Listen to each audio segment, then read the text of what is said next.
माता समान थे तुम्हारे, जान छिड़कते थे तुम पे।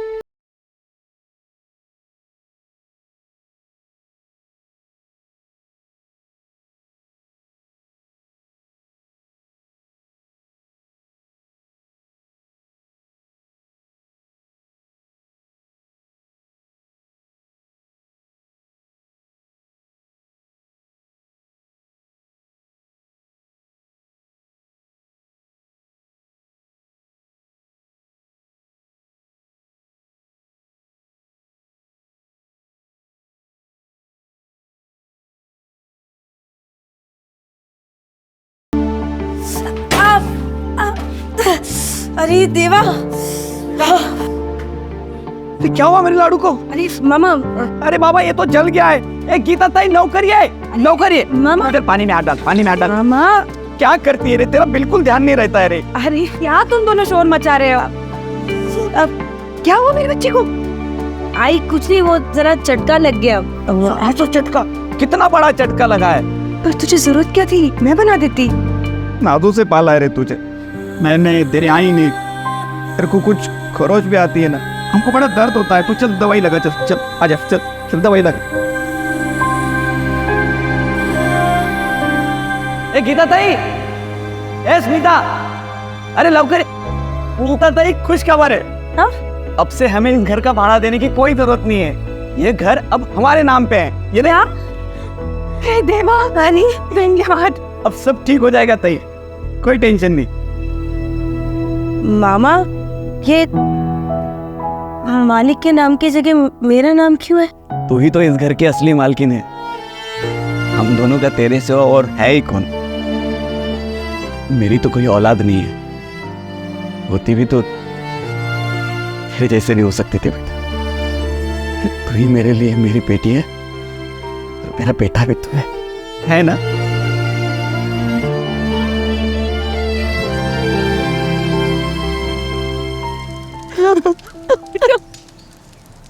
शायद बच्ची से हो नहीं पाएगा। इनका कोई बेटा नहीं है क्या अंतिम क्रिया के लिए?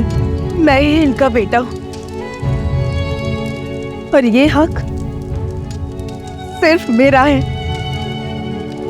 और किसी का नहीं।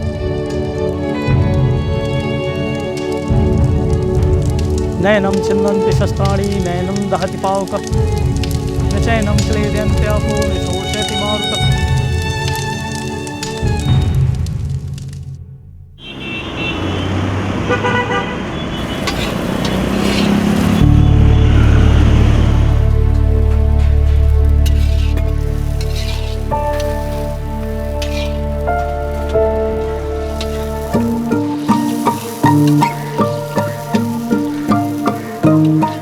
क्या कर रही है स्मिता?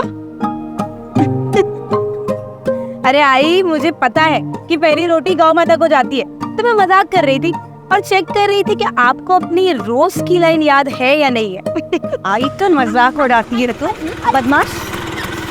ए संतोष, टिफिन उतार। ताई ये ले 1500 रुपए, टिफिन का है। अरे ताई गिन तो ले। तूने गिन लिए ना? अच्छा सुन, 300 रुपए दे। क्यों? अरे लेते वक्त गिनती नहीं और देते वक्त गिनती। ए कंजूस ताई, चल 300 रुपए दे। अरे पार्टी करने का है हमको। अरे पर किस बात की पार्टी? अरे वो अपना बॉयज हॉस्टल है ना, वहाँ पे 50 टिफिन का ऑर्डर फिक्स हुआ है। ए स्मिता बोल, क्या खाएगी तू? मामा भांजी कुल्फी हो जाए। नहीं नहीं, कुल्फी नहीं खाएगी तू। पिछली बार कुल्फी खा के बीमार हो गई थी तू। हाँ हाँ ठीक है ठीक है।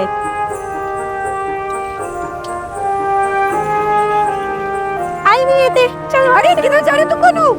अच्छा मेरे लिए भी लेते आना। अरे अभी आई को काम में हेल्प करवा रही हूँ ना, तो वो हो जाएगा, फिर मिलते हैं ना। अरे हाँ पक्का बाबा, आज मिल लूंगी, बस थोड़ी देर। स्मिता, आई अब किससे बात कर रही है चुप चुप के? आई अब मेरी फ्रेंड का फोन था, वो बोल रही थी कि आज एक्स्ट्रा क्लास है ना, तो आने में लेट हो जाएगा। अच्छा कोई बात नहीं, होने दे लेट। एक्स्ट्रा क्लास के बाद पिक्चर भी देख के आना, ठीक है? हाँ अब लेट नहीं हो जाएगा मामा? क्यों होगा, किसको फिक्र है? और ऐसा भी तेरा वो बॉयफ्रेंड है ना, वो देख नरेश, हाँ वो तेरे को क्लास भी ले जाएगा उसके बाद पिक्चर भी दिखा के लाएगा, है ना?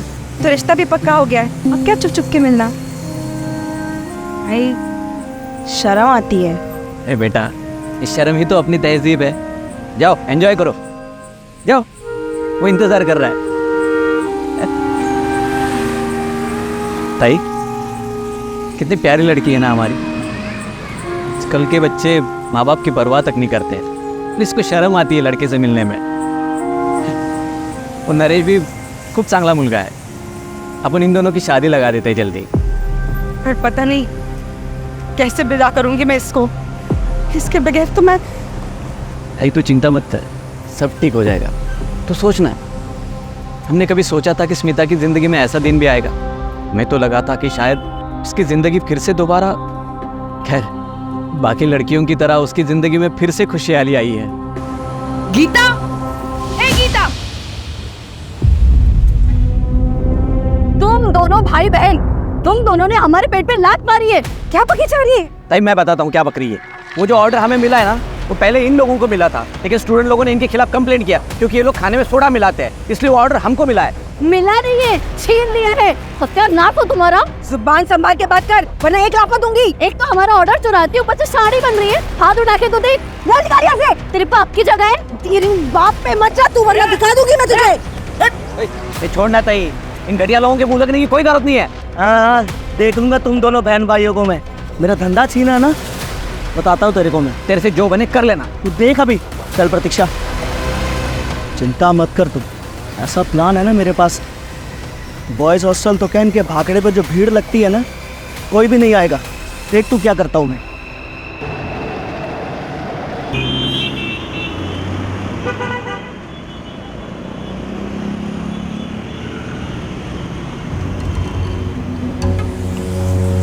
अच्छा सुन, हाँ वो ये अमोल और तुषार के घर देते आना, उनकी आई बीमार है तो टाइम पे देके आना, पुरानी ग्राहक है हमारे। वो ताई। ओ गोपाल बाबू, हाँ आन तो थोड़ी डाल देना, आन तो।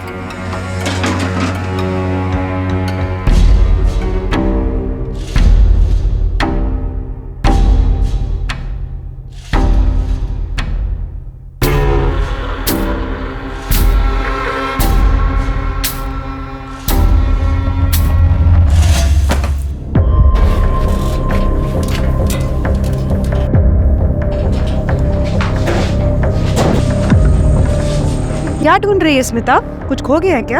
अरे आई, वो ना मेरी 10th की मार्कशीट, एक जॉब के लिए अप्लाई किया था ना, तो उनको ओरिजिनल चाहिए और वो मिल नहीं रही है। वहीं कहीं रखी होगी, मिल जाएगी। अरे आई, पूरा घर 10 बार छान मारा, मुझे लगता है कि मुझे ना पुणे जाना पड़ेगा और वहाँ स्कूल से ओरिजिनल अप्लाई करना पड़ेगा। कोई नहीं जाएगा पुणे। लेकिन आई, मैंने कहा ना, पुणे से हमारा रिश्ता टूट चुका है। देख पर आई, मुझे अच्छी जॉब मिल रही है और मुझे वो जॉब करती है, मैं जाऊंगी पुणे। क्या कर रही है तू? बच्ची हो, मैं समझाता हूँ उसे। इसकी जुबान पे दोबारा मैं पुणे का नाम सुना ना तो खैर नहीं है इसकी। नहीं आएगा, तू जा अभी यहाँ से। शांत हो जा बेटा, अच्छा बैठ जा। अब बता क्या प्रॉब्लम है?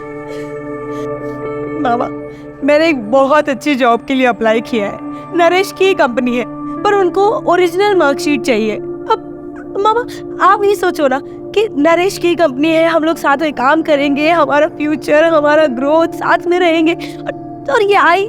बेटा मुझे पता है ना, आई पूना का नाम सुन के। देख तू चिंता मत करना, मैं हूं ना, करता हूँ कुछ जुगाड़। तो भी बात करता हूँ।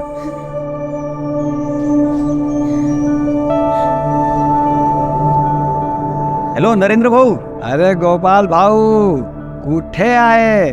कितने वर्ष झाले? कैसे हो तुम लोग? हम सब बढ़िया है, तुम्हारी थोड़ी मदद चाहिए थी हमको।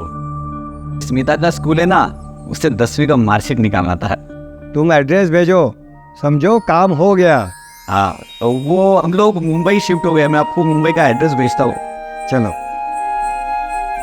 जो काम हो गया, अब हंसना यार। Thank you.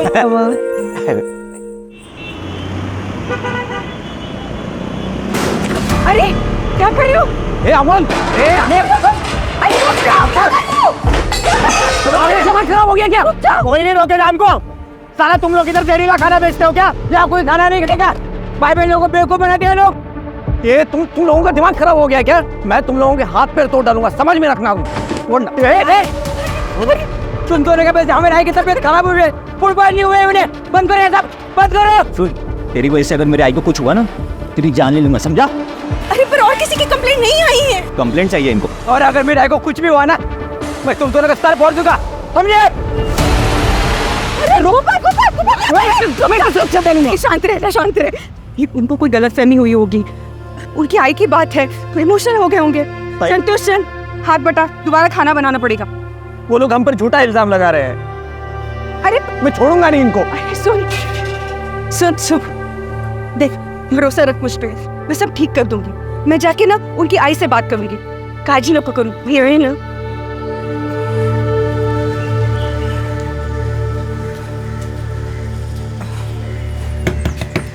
अमोल, तुषार, कोणी आहे घरी? आंटी घर पे कोई नहीं है। अमोल अंकल की आई बहुत बीमार हो गई थी, उनको हॉस्पिटल लेके गए। एम्बुलेंस आई थी इतनी बड़ी।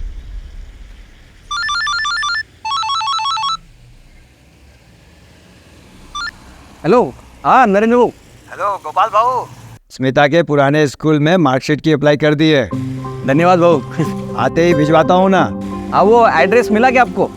हाँ मिल गया है। मार्कशीट जैसे ही आएगी वैसे ही कॉल करता हूँ। धन्यवाद दादा।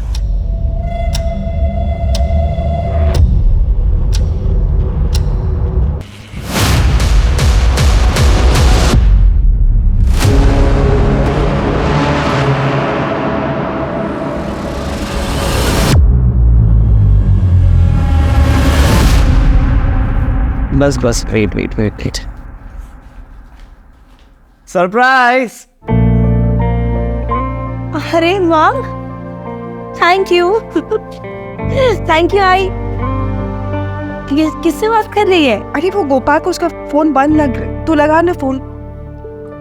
The number you are trying to call is currently switched off. Please try again later. बंद आ रहा है। कहाँ गया होगा मामा?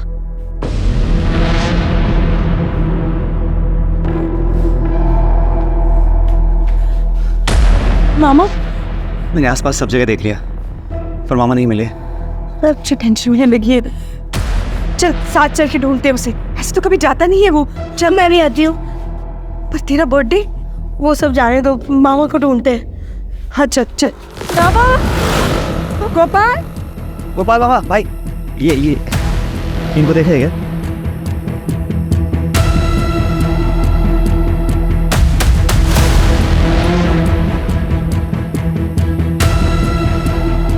इसको देखा है क्या आपने? नहीं। आई मामा कहीं दिख नहीं रहे और उनका फोन भी बंद आ रहा है। आई मुझे डर लग रहा है। आई घबराने को नहीं है ना। मामा कहीं दिख नहीं रहे, रात भी बहुत हो गई अब। मामा पहले से कभी नहीं, इतना लेट तो कभी नहीं होता उसका फोन भी बंद नहीं रहता कभी ऐसे। अगर सुबह तक मामा नहीं आते तो हमें पुलिस में कंप्लेंट करनी चाहिए। कहीं मामा के साथ कुछ गलत। नहीं, चुप बोल नरेश, ऐसा कुछ उल्टा सीधा मत सोच। अब चल स्मिता, हम घर चलते। नरेश तू भी घर चला जा, गोपाल आ जाएगा, उसको कुछ नहीं होगा। चल स्मिता, चल चल।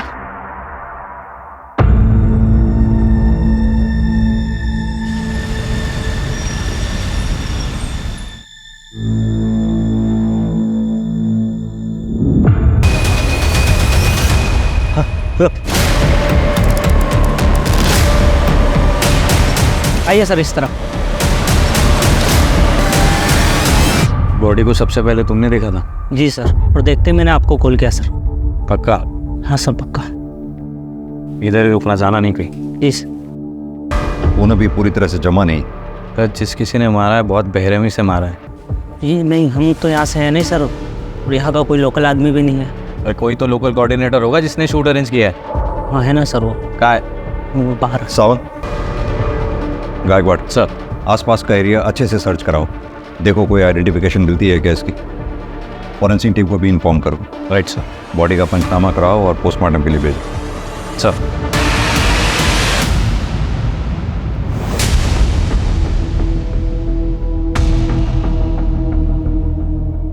वॉलेट और एक आइडेंटिटी प्रूफ मिला है सर।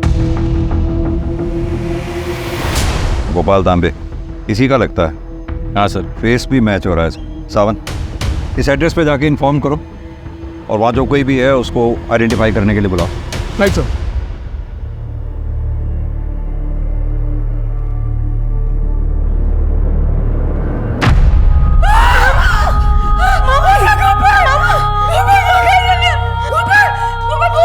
आज तेरा जन्मदिन है ना, तू ऐसा नहीं कर सकता मामा। मामा ये क्या तू ऐसे बोल रहे? मामा बोल ना कुछ। देखिए, कल रात कुछ लोगों ने इनका खून कर दिया। नहीं नहीं गोपाल।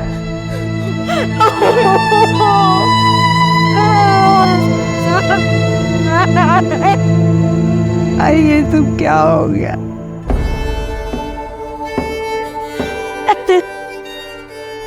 आप लोगों का दुख हम समझ सकते हैं, लेकिन अगर आप वाकई चाहते हैं कि आपके भाई के हत्यारों को सजा मिले, आपको हमारी मदद करनी होगी। आई बाबा के गुजर जाने के बाद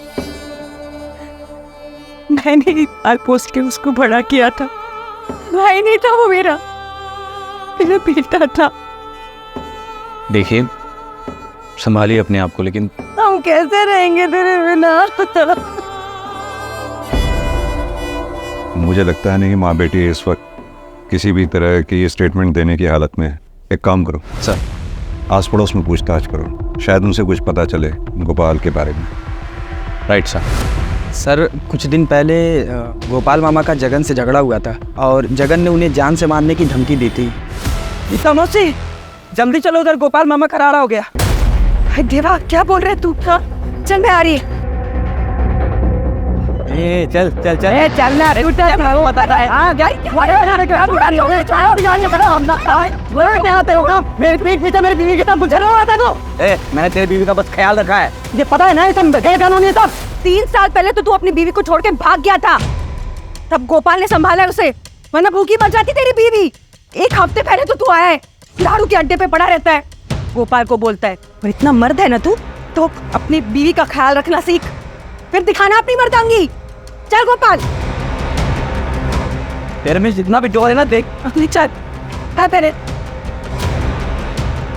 दिखाता हूँ मैं इसको मर्दांगी।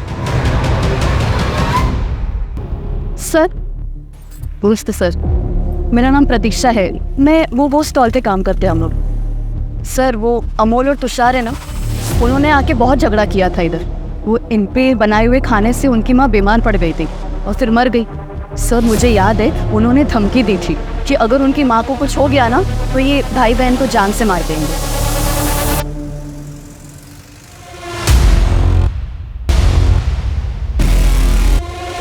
हमने सुना है कि तुम दोनों ने गीता और गोपाल को जान से मारने की धमकी दी थी। हाँ सर, दी थी। क्यों? साहब, उसका खाना खाकर हमारे आई की मौत हो गई। कल रात से सांस लेने की तो फुर्सत नहीं मिली हमें। अभी अंतिम संस्कार करके आ रहे हैं आप लोग।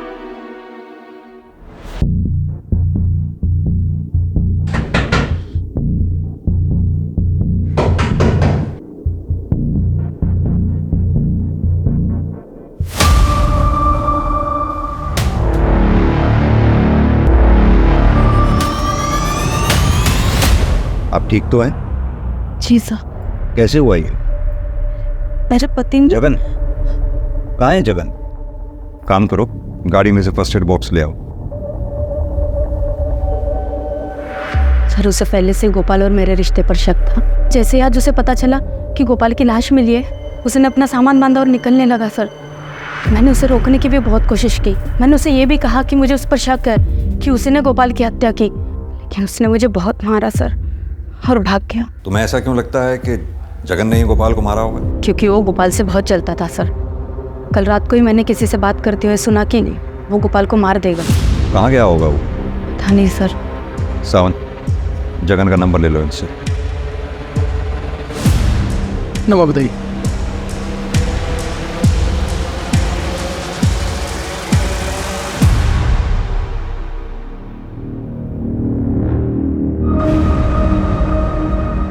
हाँ सर, मैं जल्दी रिपोर्ट करता हूँ आपको।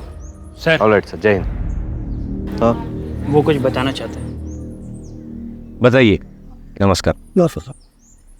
कल रात की बात है।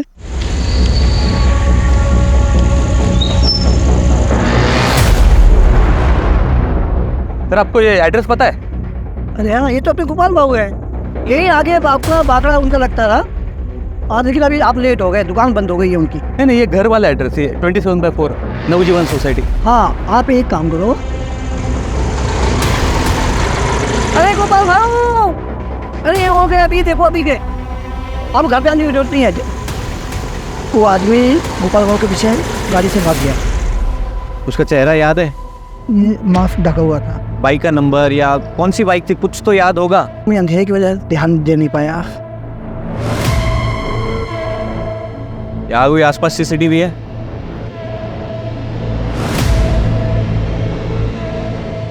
CCTV footage मांगवा। यस, ठीक है। सर त्रिवेदी का पति जगन, उसकी कोई खबर नहीं मिल रही है। वो ज़रूर अंडरग्राउंड हो गया है सर, क्योंकि उसने अपना मोबाइल स्विच ऑफ कर रखा है। एक काम करो, उसके फाइनेंशियल ट्रांजैक्शन पे नज़र रखो। अचानक घर छोड़कर गया है, पैसे की ज़रूरत पड़ेगी, बैंक की मदद लो। उसके दोस्तों, रिश्तेदारों, सब पे नज़र रखो। सर, ये गोपाल को कोई मास्क मैन ढूंढ रहा था सर। जिस दिन मर्डर हुआ उसी दिन हमने वहाँ के एरिया के पान वाले से बात की है, और उसने ये बताया कि उसने किसी मास्क वाले को देखा था। और फिर हमने सीसीटीवी फुटेज चेक किया और उसके बाद पता चला उसके बाइक का नंबर सर। और पुणे पुलिस से भी क्रॉस चेक किया था, उन्होंने कहा था कि एक रात पहले वो बाइक चोरी हुई थी। यानी कि गोपाल के मर्डर। Absolutely sir. सर एक और इंटरेस्टिंग बात पता चली है कि ये गोपाल को किसी नरेंद्र नाम से 2 बार फ़ोन आया था, एक मर्डर के कई दिन पहले और एक ठीक मर्डर के दिन।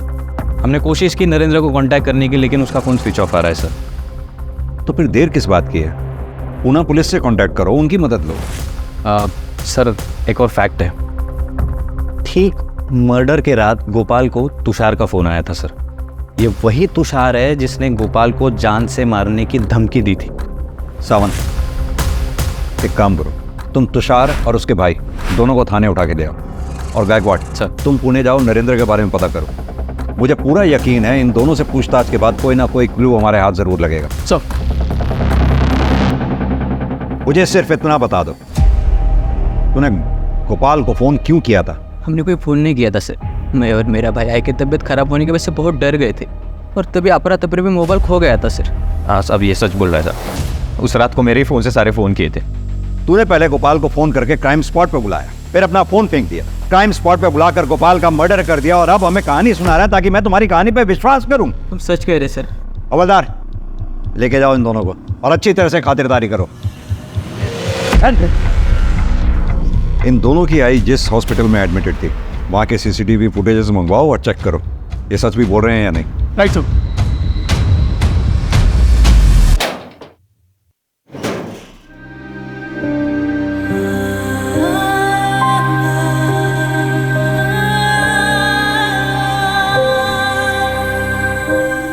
स्मिता, तेरे लिए एक सरप्राइज है। सरप्राइज? पहले अपनी आंखें बंद कर। ओके। ये देख, तेरे शादी की साड़ी। हाँ मामा, मस्त स्पेशल डिजाइन है। खूब साथ। वाह, मस्त साड़ी है भाऊ, एकदम राजकुमारी दिसेल मुझे मिल गई। हाँ मैं पहन के दिखाऊं? हाँ, अभी जा। ताई पूरा मार्केट घुमा मैं, तब जाके ये अच्छी साड़ी मिली मेरे को। स्मिता की शादी बड़ी धूमधाम से करेंगे, किसी चीज की कोई कमी नहीं पड़नी चाहिए।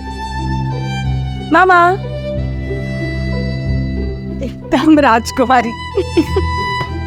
ये देख मामा, तेरे लिए surprise, coat pant shirt tie सब कुछ। मेरी शादी में क्या ये हाफ पैंट पहन के आएगा तू? अरे ये मैंने कभी नहीं पहना रे, ताई की शादी में भी नहीं पहना। पूछ ताई को। पर मेरी शादी में पहनना पड़ेगा। अभी जाओ जाओ जाओ जाओ जाओ यार, ट्राई करके आओ। जाओ जाओ जाओ, जाओ। कितना जबरदस्ती करती है यार। अभी देख मामा कैसे लगी है।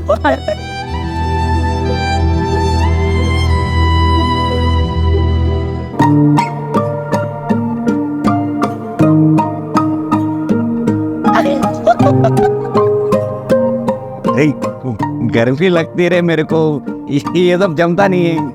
अरे मामा अच्छा है, बढ़िया है, जो भी है। कितने सबके संजोए थे तेरे मामा ने तेरे शादी के। देखना, ईश्वर उसे कभी माफ नहीं करेगा जिसने मेरे मामा के साथ ऐसा किया है।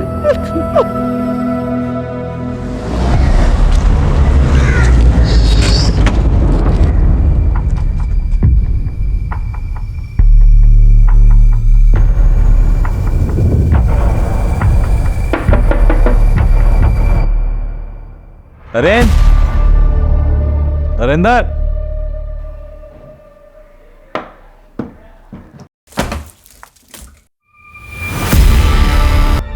ये बेहोश है सर। होश वेला होशो। जी। अंदर अंदर। कैसे हुआ ये सब? जब मैं घर आया, गोपाल भाऊ की भांजी स्मिता के पुराने स्कूल से मार्कशीट अप्लाई करके, और यही सब बताने के लिए मैंने गोपाल भाऊ को फ़ोन किया कि काम हो गया। तो जैसे मैंने फ़ोन कट किया, चेहरा देखा तुमने उसका? चेहरा नहीं देख सका, मास्क पहने हुए था। मास्क पहने हुए? और क्या कहा उसने? उसने मेरा गला किसी पट्टे से दबा दिया और वो गोपाल भाऊ का एड्रेस पूछ रहा था। मैंने गोपाल भाऊ का एड्रेस उसके बाद उसने मुझ पे इंजेक्शन दिया। उसके बाद मुझे कुछ नहीं पता। जब आप लोग आए तो मुझे होश आया। ये वो मास्क में? हाँ, यही है। आपको जान के दुख होगा, लेकिन गोपाल जी का मर्डर हो गया है। क्या? यही है, इसी ने गोपाल भाऊ को मारा है। मुझे विश्वास है यही है, इसी ने एड्रेस मांगा था। गायकवाड़, ये गोपाल के मर्डर का कनेक्शन पुणे से है, ये मैं पहले ही कह रहा था। अब ये पता करो कि वो मास्क मैन नरेंद्र के घर पहुंचा तो पहुंचा कैसे? हाँ सर। हाँ साबर। सर, इसका नाम संतोष है। ये गीता और गोपाल के भागने पर हेल्पर का काम करता है सर। ये कुछ बताना चाह रहा है। क्या बताना चाहते हो? सर, वो गीता मौसी और गोपाल मामा के भाकरे के पास एक खाने का भाकरा और है। अच्छा, ये वही कपल है ना, शरद और प्रतीक्षा भालेराव? जी सर। पहले इनके पास बॉयज़ हॉस्टल में खाना पहुंचाने का कॉन्ट्रैक्ट था, लेकिन वो जो गीता मौसी और गोपाल मामा को मिल गया था। इस बात पे प्रतीक्षा मौसी और गीता मौसी का झगड़ा भी हुआ था सर। जब से लेके वो शरद जो है वो गोपाल मामा के पीछे रहता था।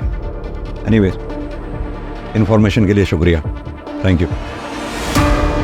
सामंत, एक काम करो, ये शरद भालेराव को थाने लेके आओ। अच्छी तरह से खातिरदारी करते हैं, देखते क्या बोलता। सर। बोलो रमेश। सर, ये देखिए, नरेंद्र के घर के पास का सीसीटीवी फुटेज आ गया है। ये सर, ये वो मास्क मैन है। एक मिनट, बैठ जाना थोड़ा। हाँ, एक सेकेंड, जूम करो उसको। ये ऑटो का नंबर, इसकी जांच पड़ताल करो और उसको लेके आओ, ठीक है? जी सर। मेरा बाकड़ा और घर उसी एरिया में है, और गोपाल से मेरा कंपटीशन भी रहता था। बाकी इसको लेकर अगर थोड़ा बहुत झगड़ा हो भी गया तो इसका मतलब ये नहीं कि मैंने उसको मारा है। अगर एक भी सबूत तेरे खिलाफ मेरे हाथ लग गया ना, तो ये शरीर पे जितनी भी चमड़ी दिख रही है सारी उतार लूंगा। फिलहाल तुझे छोड़ रहा हूं, हमें बिना बताए शहर छोड़कर जाइयो मत। हवलदार। Yes sir. लेके जाओ उसे।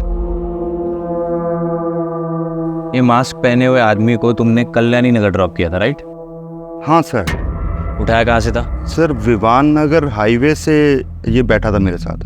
हाईवे से मतलब उसके घर का पता लगाना मुश्किल है। शक्ल याद है? सर, उसने पूरे टाइम तो मास्क पहन के रखा था, लेकिन एक जगह ऑटो खराब हो गया था, तो वहां पर इसने मास्क निकाल के सिगरेट पिया था, तो थोड़ा चेहरा याद है। स्केच आर्टिस्ट ने बोलवा, जैसा देखा था एग्जैक्ट वैसा हुलिया बताना, ठीक है? सर, कोशिश करूंगा मैं। गीता जी, आप पुणे के रहने वाले किसी नरेंद्र नाम के आदमी को जानती हैं? आपके भाई गोपाल की 2 बार बात हुई थी उससे। जी, वो मेरे लिए ही हुई थी, मेरी मार्कशीट के लिए। ये बात तुमने मुझे क्यों नहीं बताई? वो घटना वाले दिन नरेंद्र पर भी हमला हुआ, और उसी आदमी ने नरेंद्र से आप लोगों के घर का ज़बरदस्ती एड्रेस भी लिया। वो आदमी आप लोगों के घर के पास आया भी, सामने पान वाले से पूछा उसने, लेकिन तभी आपका भाई गोपाल घर से निकलता हुआ उसको नज़र आया, जो कि उस आदमी को पान वाले ने दिखाया। और उसके बाद गोपाल के साथ जो कुछ भी हुआ वो आप लोग जानते ही। पर कौन था ये मास्क मैन? हमने पुणे जाके तफ्तीश की है और उसके इन्फॉर्मेशन बेस्ड ये स्केच बनवाया। प्रवीण,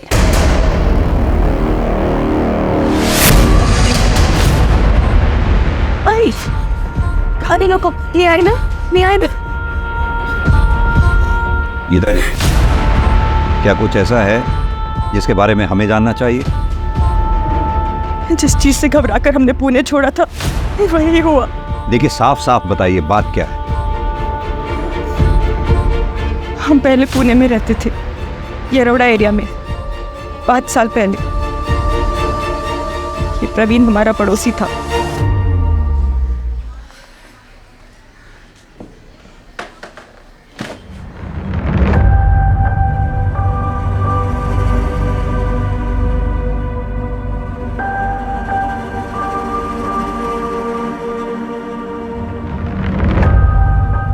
क्या हुआ बेटा? कुछ हुआ है क्या? बेटा बोल ना, माँ हूं मैं तेरी। मुझसे नहीं बोलेगी तो किससे बोलेगी? बोल ना बेटा।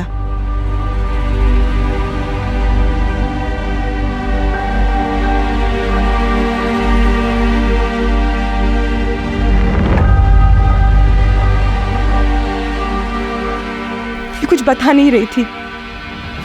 फिर एक दिन, अरे डरो मत।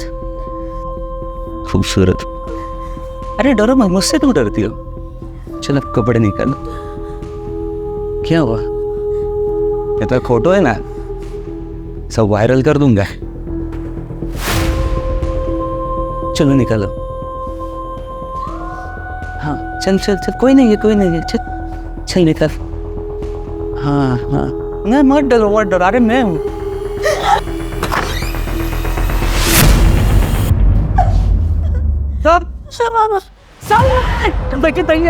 अरे हमने तुझे हमारा पड़ोसी समझा, तूने हमारी बेटी के साथ मुझे छोड़ूंगा नहीं।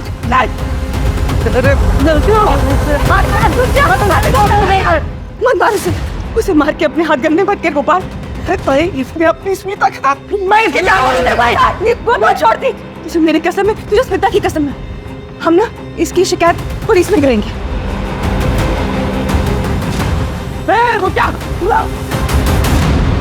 उसके बाद मैंने प्रवीण को पुलिस के पास सौंप दिया।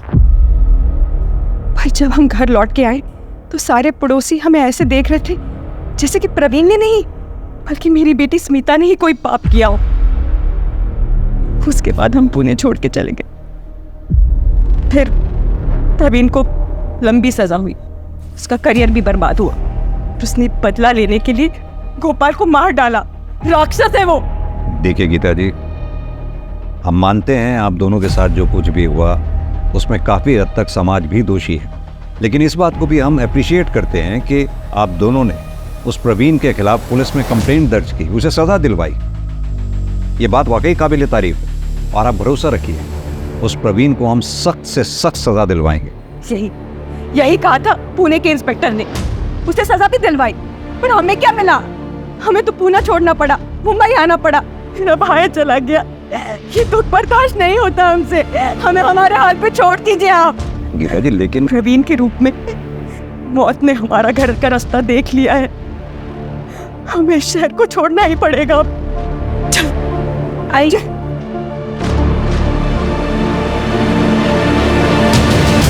सर बहुत बुरा हुआ गीता और उनकी बेटी के साथ। मुझे ये प्रवीण जल्द से जल्द सलाखों के पीछे चाहिए at any cost. Sir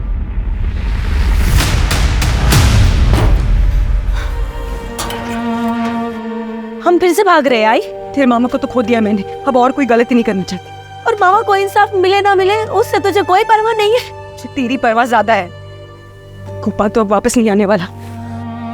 I पर ये जो तिनका जोड़ जोड़ के तुम लोगों ने घर बसाया उसका क्या? मामा नहीं रहा पर वो अब भी यहाँ बसता है, उसकी यादें हैं यहाँ। आई तुझे मेरी फिक्र है ना? आई मैं तुझे विश्वास दिलाती हूँ मुझे कुछ नहीं होगा। सर उस जगन को लेके आए, बुलंद में अपने चाचा के यहाँ छुपा हुआ था वो। मारो। चल हो जा शुरू। साहब मेरी पत्नी है ना वो त्रिवेणी, सब बहुत चालू हो रहे थे साहब। वो साहब पहले वो गोपाल को अपने प्रेम में फंसाया, उसके बाद मुझे जेल भेजना चाहते हैं साहब। वो गोपाल की हत्या से मेरा कोई सरोकार नहीं है साहब। तो फिर भागा क्यों? मैं डर गया था साहब। वो मेरी बच्ची ने खुद को मार मार के घायल कर लिया। तो मुझे बोलती है कि पुलिस को बुला के कहेगी कि मैंने उसको मारा, और फिर कहेगी कि गोपाल की हत्या भी मैंने की साहब। सच में डर गया था साहब, मैंने कुछ नहीं किया साहब। सर गीता जी आई। सर मेरी बेटी स्मिता का कुछ पता नहीं चल रहा सर। वो सवेरे से गायब है, उसका फोन भी बंद है। ये भी तो हो सकता है कहीं किसी सहेली के यहाँ गई हो स्मिता, या फिर अपने मंगेतर नरेश के यहाँ। सब जगह पूछ लिया मैंने। नरेश तो काम से बाहर गया हुआ है, उसका भी फोन नहीं लग रहा, उसके घर पे ताला लगा हुआ है। आप फिक्र मत कीजिए, हम पूरी कोशिश करते हैं स्मिता को ढूंढने की।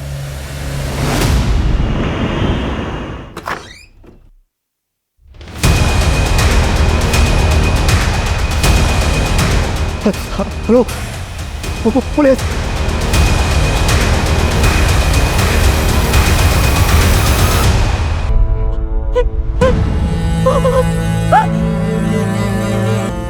मैडम हाथ मत लगाइए प्लीज। आप होते कौन है मुझे रोकने वाले? 9 महीने अपने पेट में पाल पोस के इतना बड़ा किया और मैं इसे हाथ नहीं लगा सकती। देखिए मैम, मर्डर केस है, एविडेंस हो सकता है। बाहर में जा आपके एविडेंस। मैंने आपसे कहा था बंद कीजिए आपकी ये तफ्तीश। आपकी जिद की वजह से मैंने अपनी बेटी की जान खोई है। आप जिम्मेदार हैं उसके खून के। संभालो, मेडिकल हेल्प के लिए लेके जाओ। गायकवाड़, फॉरेंसिक टीम को बुलाओ, उनसे कहो एक एक एविडेंस इकट्ठा करे कोने कोने से, कोई कसर नहीं छूटनी चाहिए। सर, दरवाजे पे कोई फोर्स एंट्री के मार्क्स नहीं है। इसका मतलब उसके पास चाबी थी, या फिर उसके लिए दरवाजा खोला गया। सर जब मैं ऑफिस से अपने घर आया तो देखा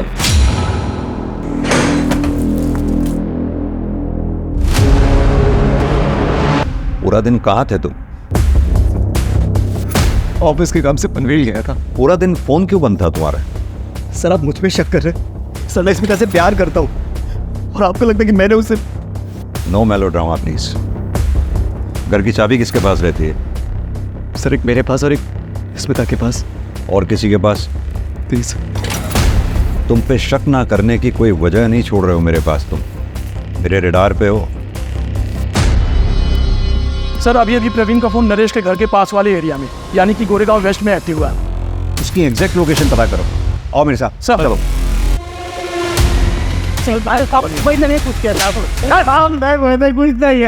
लड़कियों को मोलेस्ट करता है और कहता है कुछ नहीं किया। आप सच नहीं थे। मैं पढ़ने के इरादे से पुणे से मुंबई आया था साहब। उसने गोपाल का पीछा भी किया, लेकिन उसने पहुंचने से पहले सब चला गया था साहब। स्मिता पर नजर रखने के लिए मैं यहाँ रहने को आया साहब। उसका मैंने पीछा भी किया साहब, लेकिन वो मेरे हाथों से बच गए। मारते रहो इसे तब तक जब तक सच ना बोले। लोग मैंने कैसे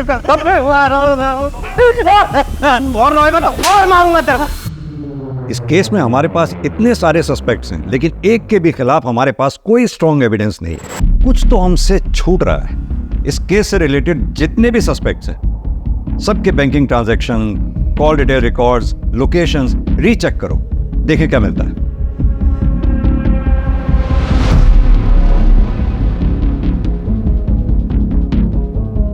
कोई तो क्लू छोड़ा होगा। सर, इन नरेंद्र के कॉल रिकॉर्ड्स, इसके मुताबिक जिस दिन गोपाल का मर्डर हुआ उसी दिन वो पुणे से मुंबई आया था, और पोस्टमार्टम रिपोर्ट के मुताबिक टाइम ऑफ डेथ के बाद वो पुणे से मुंबई आया था। लेकिन जब नरेंद्र के घर में पूछताछ करने गए तो उसने कहा कि बेहोशी के इंजेक्शन के कारण वो दिन भर घर में पड़ा हुआ था सर।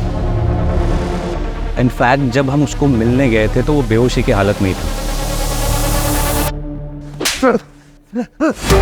तेरे कॉल डिटेल रिकॉर्ड्स हैं हमारे पास। तेरे मोबाइल की लोकेशन जहाँ गोपाल का मर्डर हुआ वहाँ की थी, और यही नहीं, नरेश के घर पे भी तेरा मोबाइल एक्टिव था जहाँ स्मिता का मर्डर हुआ। क्या कर रहा था? क्यों किया ये सब? पैसों के लालच में। और कौन करवा रहा था ये सब?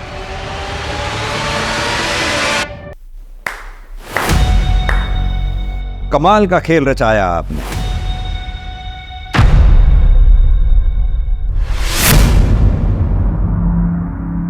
गीता जी, अब तो आपकी समझ में आ ही गया होगा कि आपका पर्दाफाश हो चुका है। अब आप सच सच बताइए, इससे पहले कि जो आपके प्रति मेरी सहानुभूति थी वो नफरत में बदल जाए या मेरे सब्र का बांध टूट जाए, सच सच बता दीजिए। मैं नहीं चाहती थी कि स्मिता और नरेश की शादी हो, क्योंकि नरेश हमारी जात का नहीं है, ना ही हमारी बराबरी का है। लेकिन स्मिता नरेश से बहुत प्यार करती थी और गोपाल भी उसको सपोर्ट कर रहा था। मैं किसी तरह इस शादी को रोकना चाहती थी। स्मिता को तो मैं फिर भी पटा लेती, लेकिन गोपाल वो रास्ते में आ रहा था। फिर उस दिन मैंने गोपाल और नरेंद्र की बातें सुन ली। अरे स्मिता का स्कूल है ना, उससे 10वीं का मार्कशीट निकालना था। नरेंद्र मेरा पुराना दोस्त है। मैंने उससे बात की। प्लान को मजबूत करने के लिए अमोल और तुषार की माँ, जो हमेशा बीमार ही रहती है, उसके खाने में कुछ सड़ा मिला दिया। उससे उसको फूड पॉइजनिंग हो गई और वो चल बसी। उसका इल्जाम उन्होंने हम पे लगाया। तुम लोग इधर जहरीला खाना बेचते हो क्या? या कोई खाना नहीं खिलेगा? तेरी वजह से अगर मेरे आई को कुछ हुआ ना, तेरी जान ले लूंगा, समझा? फिर उसके बाद हमदर्दी देने मैं उनके घर गई। वो दोनों तो घर पर नहीं थे, लेकिन मुझे उनका फ़ोन मिल गया जो हड़बड़ी में गिर गया था। मैंने उसको उठा लिया। फिर प्रवीण पैरोल से जेल से बाहर निकला। मुझे नरेंद्र ने बताया। प्रवीण तुम्हारा एड्रेस लेके गया है। मैं समझ गई थी कि प्रवीण मुंबई हमारे पीछे ज़रूर आएगा, तो मैंने नरेंद्र को मुंबई बुला लिया और उसके फ़ोन से गोपाल को कॉल कर लिया और उसको खंडर में बुला लिया मार्कशीट लेने के लिए। नरेंद्र उठा रे, मानुस यार।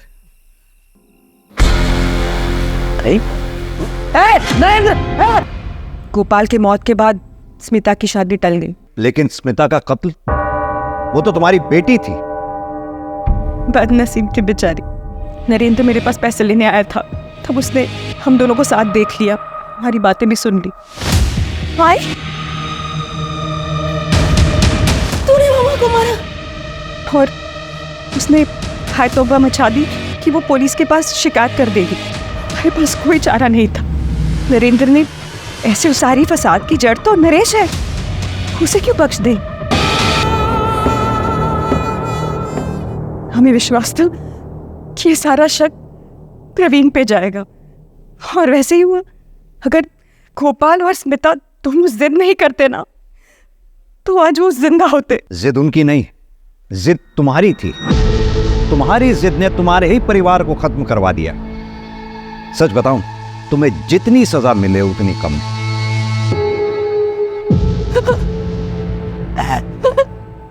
क्राइम पेट्रोल के ऐसे ही मजेदार एपिसोड्स देखने के लिए हमारे चैनल को सब्सक्राइब करें